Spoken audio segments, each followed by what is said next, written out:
¿Alguna vez alguien de tu propia familia traicionó a un ser querido en su momento más vulnerable? ¿Crees que ese tipo de codicia merece perdón o la justicia divina siempre llega? Hola, la historia gira en torno a los últimos días de una abuela y las tensiones dentro de su comunidad religiosa. Un momento solemne se transforma en una situación inesperada durante la lectura del testamento. Gracias. Esta narración es completamente ficticia y ha sido creada únicamente con fines de entretenimiento. Cualquier parecido con personas, nombres, lugares o hechos reales es pura coincidencia.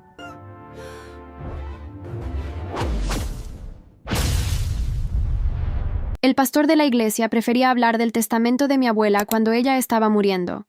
Pero ella tuvo su venganza desde el cielo en la lectura del testamento. Mi abuela fue miembro de una gran iglesia conservadora, creyente en la Biblia durante toda su vida adulta. Lo que ese hombre no calculó fue que mi abuela, en silencio, lo había visto venir desde mucho antes. Estábamos reunidos en el cuarto del hospital cuando el pastor Esteban llegó sin que nadie lo hubiera llamado. Mi abuela Rosario tenía 78 años, pesaba menos de 45 kilos, y llevaba 3 semanas conectada a un suero que le goteaba lento en la muñeca arrugada. La habitación olía a antiséptico y a flores artificiales que alguien había puesto en el alféizar porque no había dinero para comprar frescas. Ahí estábamos mi madre, mis 2 tíos y yo, sentados en silencio alrededor de esa cama, cuando la puerta se abrió y apareció él con su traje oscuro y su sonrisa de circunstancias. «Rosario necesita paz», dijo, como si fuéramos nosotros los que interrumpíamos. Se sentó al lado de ella.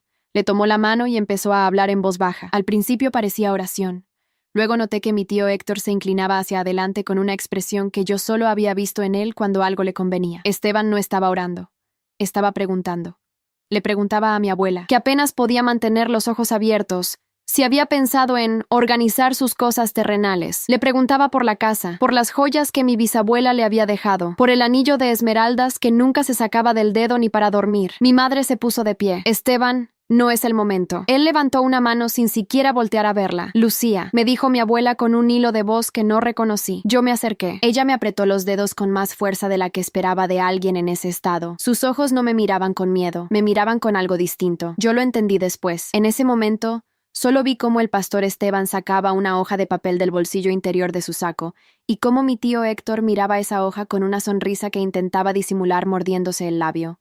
Salí de esa habitación y fui al baño. Me senté en el piso frío con la espalda contra la pared y respiré. Llevaba años viendo cómo Esteban giraba en torno a mi abuela, cómo aparecía en cada cumpleaños, en cada Navidad, en cada momento donde ella tenía algo que ofrecer. La traición familiar que yo sospechaba desde hacía tiempo estaba tomando forma concreta delante de mis ojos, y yo todavía no sabía cuánto había avanzado sin que me diera cuenta. Lo que no sabían ninguno de ellos era que mi abuela y yo habíamos tenido una conversación 3 semanas antes de que la internaran. Una conversación que ella me pidió que no mencionara.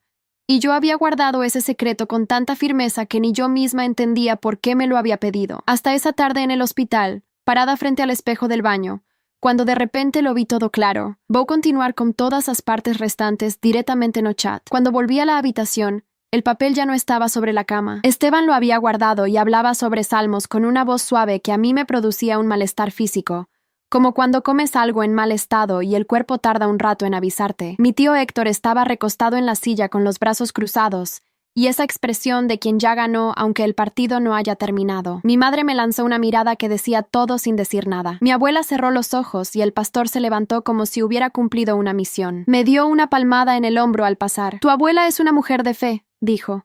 «Está en paz con sus decisiones». Y salió. Esa noche, en el pasillo del hospital, mi tío Héctor me buscó. Era el mayor de los 3 hijos de mi abuela, el que siempre se había presentado como el responsable de la familia, el que llevaba a mi abuela al médico cuando le convenía y desaparecía cuando había que pagar algo. Tenía 54 años, el cabello gris en las sienes y esa manera de hablar que hacía que todo sonara razonable aunque no lo fuera. «La situación de mamá es delicada», empezó. «Esteban nos ayudó a organizar algunos documentos. Nada que te deba preocupar». Yo lo miré. «¿Qué documentos, Héctor?». Se encogió de hombros. «Cosas de la herencia. Ya lo verás cuando sea el momento». Siguió caminando hacia el elevador sin esperar mi respuesta. Llamé a mi madre esa misma noche desde el estacionamiento. Le conté lo que había visto. La hoja de papel, la conversación del pastor, la actitud de Héctor. Mi madre tardó un momento antes de responder. «Lucía, yo también lo vi, pero no sé qué podemos hacer. Si mamá firmó algo, no terminó la frase. Ninguna de las dos quería terminarla. Mi abuela Rosario murió 17 días después, un martes por la madrugada, sin que ninguna de nosotras estuviéramos presentes. Nos avisaron a las 4 de la mañana. Cuando llegamos al hospital, Héctor ya estaba ahí, con Esteban a su lado, y los dos tenían esa calma extraña de quien esperaba la noticia sin que lo sorprendiera. El velorio fue en la casa de mi abuela, que era una casa pequeña de 2 habitaciones en un barrio tranquilo, con un jardín al frente donde ella plantaba tomates y albahaca y una bugambilia que cubría la mitad de la fachada. Esa casa era lo único de valor real que ella tenía, junto con las joyas que guardaba en una cajita de madera que olía a alcanfor en el cajón de su mesita de noche, el anillo de esmeraldas, un par de aretes de oro que habían sido de mi bisabuela, una pulsera con dijes que yo le había visto desde que era niña. Durante el velorio, la gente iba y venía, y Héctor recibía los pésames como si fuera el anfitrión de una fiesta. Esteban circulaba entre los grupos hablando en voz baja y asintiendo con gravedad. Yo me senté junto a la cajita de madera que alguien había puesto sobre la mesa del comedor, entre los santos de yeso y las velas, y la toqué sin abrirla. Mi tía Gloria, la esposa de Héctor, se me acercó con un plato de comida que no le había pedido. «Come algo», me dijo. Tenía una sonrisa que no llegaba a los ojos. Gloria era de ese tipo de mujeres que sonríen exactamente cuando no deberían, como si la sonrisa fuera un escudo o una herramienta. «Va a ser un proceso difícil para todos», agregó, «pero Héctor ya tiene todo organizado para que no haya complicaciones». Tomé el plato. «Qué bueno», dije, y no agregué nada más. 3 días después del entierro, Héctor convocó a la familia a la casa de mi abuela para revisar las cosas. Éramos mi madre, yo, mi tío Renato, que era el menor de los hijos y vivía en otra ciudad, y Héctor con Gloria. El pastor Esteban llegó 20 minutos después, sin invitación aparente, con una carpeta bajo el brazo. Renato me llamó la noche anterior desde el aeropuerto. «¿Tú sabes algo de un testamento nuevo?», le pregunté. Hubo una pausa. «¿Nuevo?» Héctor y el pastor estuvieron con mamá los últimos días. Vi un papel. Renato soltó el aire lentamente. «Lucía, mamá me llamó hace un mes, antes de internarse. Me dijo que Héctor le había pedido que cambiara el testamento, que le dejara la casa a él solo porque él era quien la cuidaba». ¿Y qué dijo ella? Dijo que no iba a hacer eso, que la casa era para todos por igual. Apoyé la frente en la ventana fría. «Renato, creo que algo cambió. Esa noche no dormí. Estuve repasando cada visita del pastor, cada conversación que había visto a medias, cada vez que Héctor había aparecido en el hospital, justo cuando mi abuela estaba más débil y nosotras no estábamos. La traición familiar que había sospechado empezaba a tomar una forma que me revolvía el estómago. A la mañana siguiente, antes de ir a la casa de mi abuela, pasé por donde vivía la señora Petra. Petra era la vecina de enfrente, una mujer de 70 años que había sido amiga de mi abuela desde hacía décadas. Las dos tomaban café juntas cada mañana. Las dos se contaban todo. Toqué el timbre. Petra abrió en bata y pantuflas, y cuando me vio hizo un gesto con la cabeza que no era bienvenida sino reconocimiento, como si me hubiera estado esperando. «Pasa, mija». Me senté en su sala entre fotos enmarcadas y una pecera pequeña y le pregunté directo. «¿Mi abuela le contó algo sobre el pastor Esteban y el testamento?» Petra juntó las manos sobre la falda. «Me contó todo», dijo. «¿Cuándo?» «El jueves antes de internarse. Vino aquí llorando. Me dijo que Esteban y Héctor la habían presionado para que firmara unos papeles, que le decían que era lo más justo, que Renato estaba lejos y tú eras mujer y ya tenías tu vida. Me dijo que había firmado algo, pero que no estaba segura de qué». Me quedé paralizada. «¿Firmó?» Eso me dijo, pero también me dijo otra cosa. Petra me miró fijo. Me dijo que había hablado contigo, que tú sabías lo que había que saber cuando llegara el momento. Me fui de la casa de Petra con el corazón golpeando fuerte, y aquella conversación de 3 semanas antes de que internaran a mi abuela volviendo completa, con todos los detalles que yo había guardado sin saber exactamente para qué. La reunión era a las 10 de la mañana. Llegué 15 minutos antes que todos. Me paré en el jardín frente a la bugambilia y respiré el olor de la tierra mojada. Adentro, la casa todavía olía a ella, a su colonia barata y a la vela de canela que siempre tenía prendida en la cocina. Héctor llegó con Gloria a las 10 en punto. Renato llegó 2 minutos después arrastrando una maleta pequeña porque venía directo del aeropuerto. Mi madre llegó con los ojos rojos de no haber dormido. Esteban llegó al último, con su carpeta y su traje, y esa sonrisa que me producía el mismo efecto que 3 semanas atrás en el hospital. Nos sentamos alrededor de la mesa del comedor. Esteban puso la carpeta sobre la madera. Rosario, en sus últimas semanas, tomó decisiones importantes con plena lucidez. Empezó. Quería que su familia quedara en paz, sin conflictos. Por eso nos pidió ayuda para organizar su testamento de manera clara. Miré a Héctor. Él miraba la carpeta con las manos quietas sobre la mesa. ¿Nos pidió ayuda?, pregunté. Esteban me miró. Así es, Lucía. ¿Cuándo exactamente? En las últimas semanas, cuando todavía podía comunicarse con claridad. ¿Y quiénes estuvieron presentes cuando firmó? Hubo una pausa breve. Tu tío Héctor y yo, como testigos de confianza. Mi madre soltó el aire. Renato cruzó los brazos. Esteban abrió la carpeta y sacó unas hojas. Según el testamento, la casa queda en manos de Héctor, quien se comprometió a cuidarla y mantenerla para uso de la familia. Siguió leyendo. La cajita de joyas también para Héctor, en reconocimiento a los años de cuidado. Una suma pequeña de dinero en una cuenta bancaria dividida entre mi madre y Renato. Para mí, una carta personal. Miré esa hoja. Luego miré a Héctor, que no me devolvió la mirada. Gloria tenía las manos en el regazo y miraba el centro de la mesa. Esteban recogió las hojas con movimientos precisos y las guardó de vuelta en la carpeta. ¿Hay alguna pregunta?, dijo. Yo puse las manos sobre la mesa. Sí, dije. Tengo una. Todos me miraron. Héctor por primera vez levantó la vista hacia mí, y en sus ojos había algo que quería parecer seguridad, pero que tenía demasiada tensión para ser genuina. Gloria se acomodó en la silla. El pastor Esteban juntó las manos sobre la carpeta con esa calma estudiada de quien cree que el partido ya terminó. Mi abuela me llamó un mes antes de internarse, dije. Mi voz salió más tranquila de lo que yo esperaba. Me pidió que fuera a verla sola, sin avisarle a nadie. Hice una pausa. Fui un miércoles por la tarde. Estuvimos casi 2 horas juntas en la cocina. Héctor se movió apenas. Gloria desvió los ojos. Me contó que Esteban y tú la habían visitado varias veces en las semanas anteriores, que le habían hablado del testamento, de la casa, de lo que era justo. Me contó que se había sentido presionada. Volté a ver al pastor. Me dijo que había firmado unos papeles, pero que no estaba segura de entender todo lo que decían. Esteban abrió la boca. Lucía, tu abuela estaba completamente lúcida cuando... Déjame terminar. No levanté la voz. No hizo falta. Ese día mi abuela también me dio algo. Me pidió que lo guardara en mi casa y que no lo mencionara hasta que fuera necesario. Metí la mano en la bolsa que había traído y saqué un sobre de Manila sellado con cinta adhesiva. Lo puse sobre la mesa. Me dijo que ya había hablado con el notario Torres, que vive 3 cuadras de su casa y que la conoce desde hace 20 años.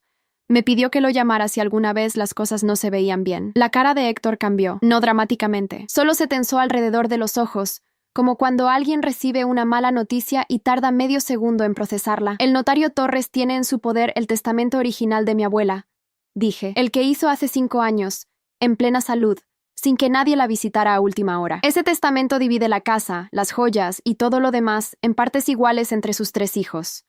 Mamá, Héctor y Renato. Miré a mi tío. Ese es el testamento que tiene validez legal, porque es el más antiguo y el notario puede confirmar que mi abuela vino sola, sin presión, cuando todavía no tenía ninguna enfermedad encima. Eso no es correcto, dijo Esteban, pero su voz había perdido esa suavidad pastoral y sonaba distinta, más apretada. Ella modificó ese testamento de manera voluntaria. Para modificar un testamento de manera válida, dije, los testigos no pueden ser personas que se beneficien directamente del cambio. Tú, Esteban, eres miembro de la iglesia, a la que mi abuela donaba dinero todos los meses. Y Héctor es beneficiario directo. Puse las manos quietas sobre la mesa. Los 2 son testigos inválidos según la ley. Renato me miraba sin decir nada. Mi madre llevaba la mano en la boca. Héctor se levantó. Llevaste esto preparado desde antes. Lo llevé preparado desde que vi cómo trataban a una mujer de 78 años en su cama de hospital, dije. Desde que vi un papel salir de tu bolsillo. Esteban, en un cuarto donde mi abuela no podía ni abrir los ojos seguido. Tu abuela eligió. Mi abuela me pidió que cuidara lo que era de su familia. Señalé el sobre. Aquí están las instrucciones que me dio de su puño y letra, firmadas y fechadas, con el número de teléfono del notario Torres, y la indicación de que la herencia se distribuyera conforme al testamento original si el nuevo presentaba alguna irregularidad. Miré a Héctor directo. Y presenta varias. El silencio que siguió duró varios segundos. Gloria recogió su bolsa del respaldo de la silla en un movimiento que quería parecer casual y no lo era. Llamen al notario Torres, dijo Renato. Fue la primera vez que habló en toda la reunión. Su voz era tranquila, sin dramatismo. Llamen ahora. Esteban recogió su carpeta. Esto va a requerir una revisión más cuidadosa. Se levantó. Siéntate, dijo mi madre. Era la primera vez que yo la escuchaba hablarle así a alguien. Esteban se quedó de pie, pero no se movió hacia la puerta. Llamé al notario Torres desde el teléfono de la sala, en voz alta para que todos escucharan. Era un hombre de unos 65 años que había conocido a mi abuela en la misma cuadra durante décadas. Cuando le expliqué la situación, dijo que podía estar ahí en media hora. Dijo que tenía el testamento original guardado en su oficina y que no era la primera vez que veía algo así. Esa media hora fue la más larga de mi vida. Héctor no se fue. Se quedó en la sala con los brazos cruzados sin decir nada. Gloria tampoco salió. Esteban se sentó de nuevo, aunque en ningún momento volvió a abrir la carpeta. Mi madre se fue a la cocina. La escuché poner a calentar agua. Renato se quedó a mi lado mirando el jardín por la ventana. ¿Cuándo lo supiste?, me preguntó en voz baja. El día que fui a verla, dije. Ella me lo fue explicando poco a poco. Tenía miedo, pero estaba muy tranquila. Me dijo que le dolía más la traición familiar que la enfermedad. El notario Torres llegó a los 35 minutos con un maletín de cuero viejo y el testamento en una carpeta azul. Era un hombre bajo, de bigote gris y lentes de armazón grueso, con ese aire de alguien que ha visto suficiente como para no sorprenderse fácilmente. Cuando entró a la sala y vio a Esteban, se le fue la mirada un segundo y volvió a nosotros sin comentar nada. Leyó el testamento original. La casa dividida en 3 partes iguales entre los hijos. Las joyas divididas entre los 3 nietos mayores, yo entre ellos. La cuenta bancaria para los gastos funerarios primero y el resto repartido de manera equitativa. Luego revisó el documento que Esteban había traído. Lo leyó 2 veces. Pidió ver los nombres de los testigos. Levantó la vista y miró a Héctor. El señor Héctor Vargas es testigo y beneficiario directo en este documento, dijo. Eso lo invalida automáticamente conforme a la ley. Luego miró a Esteban. ¿Y usted? ¿Cuál es su relación con la señora Rosario? Esteban dijo que era su pastor. El notario asintió lentamente. ¿La iglesia recibía donaciones regulares de la señora Rosario? Pausa. Sí. Entonces usted también representa un interés, aunque sea indirecto. Cerró la carpeta azul sobre el documento de Esteban. Este testamento modificado no tiene validez legal. El original prevalece. Héctor dijo algo en voz baja. No lo escuché completo. Solo las palabras años de cuidado y no es justo. El notario lo miró sin ninguna expresión particular. Eso es un asunto de familia, señor. Lo legal ya está resuelto. Esteban recogió su carpeta por segunda vez.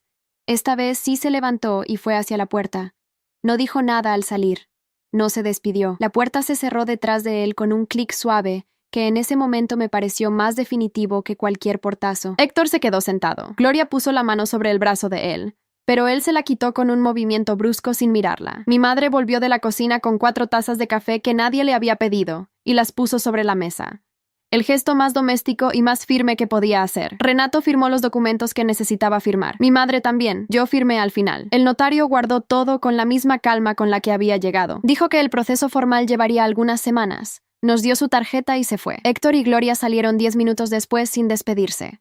Escuché el auto arrancar desde la sala. Me quedé sentada en la silla donde mi abuela siempre se sentaba a tomar café, con la taza entre las manos, mirando la bugambilia por la ventana. En las semanas que siguieron, el proceso legal avanzó sin mayores complicaciones. El notario Torres era meticuloso y conocía su trabajo. Mi madre, Renato y yo seguimos cada paso. Héctor no puso obstáculos formales. Supongo que porque sabía que no tenía cómo ganar una vez que el testamento modificado había sido declarado inválido. O quizás porque alguien le explicó que intentarlo solo empeoraría su situación. La casa se puso a nombre de los 3 hijos conforme decía el testamento original. Se acordó que mi madre tendría derecho de habitación mientras quisiera quedarse, porque era la que vivía más cerca y la que más había acompañado a mi abuela en los últimos años, sin que nadie le reconociera nada. Renato accedió sin dudarlo. Yo también. Las joyas fueron para los 3 nietos mayores tal como mi abuela había dispuesto. El anillo de esmeraldas me tocó a mí. Lo puse en un cajón de mi casa durante semanas, sin saber si quería usarlo. Un día lo saqué y lo puse en el dedo, y me quedé mirándolo un momento. Era más pequeño de lo que recordaba de niña, cuando lo veía en la mano de ella. Pero era real. Era de ella. La cajita de madera que olía a alcanfor también llegó a mis manos, vacía de joyas ya, pero con un papelito doblado dentro que nadie más había visto. Era la letra de mi abuela, temblorosa pero legible. Decía solo 3 líneas. Tú siempre supiste ver bien, Lucía. No dejes que te hagan creer que eso es un defecto. Lo que es tuyo, cuídalo. Lo guardé dentro del cajón con el anillo y no lo volví a tocar. No necesitaba releerlo. De Esteban no supe nada directo en esos meses.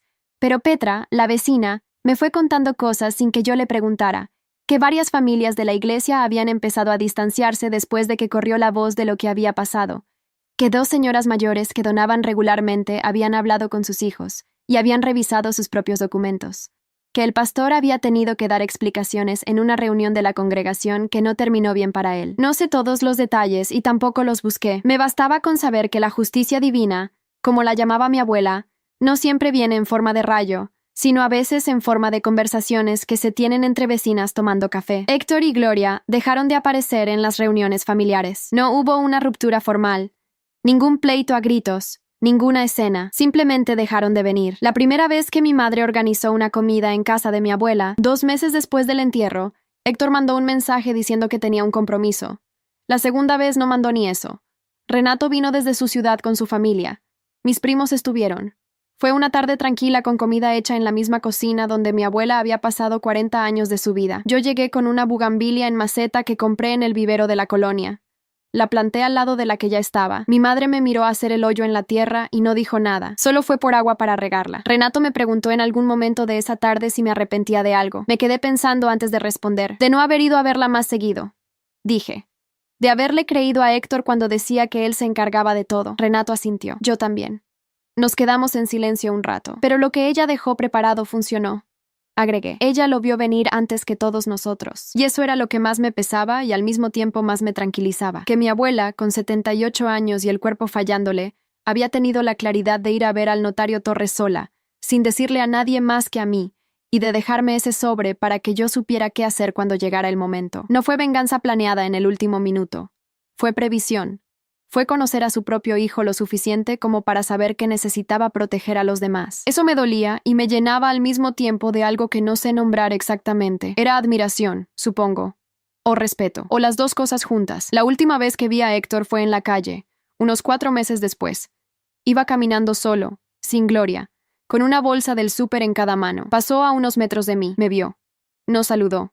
Siguió caminando. Yo tampoco dije nada. No sentí rabia, tampoco pena. Solo vi a un hombre que había creído que podía quedarse con algo que no le pertenecía y que ahora cargaba sus propias bolsas en una calle donde nadie lo esperaba. El anillo de esmeraldas lo uso los días que tengo algo importante, no todos los días. Solo cuando necesito recordar que hay cosas que no se pueden tomar aunque se intente. Mi abuela lo sabía. Me lo enseñó desde el cajón de su mesita.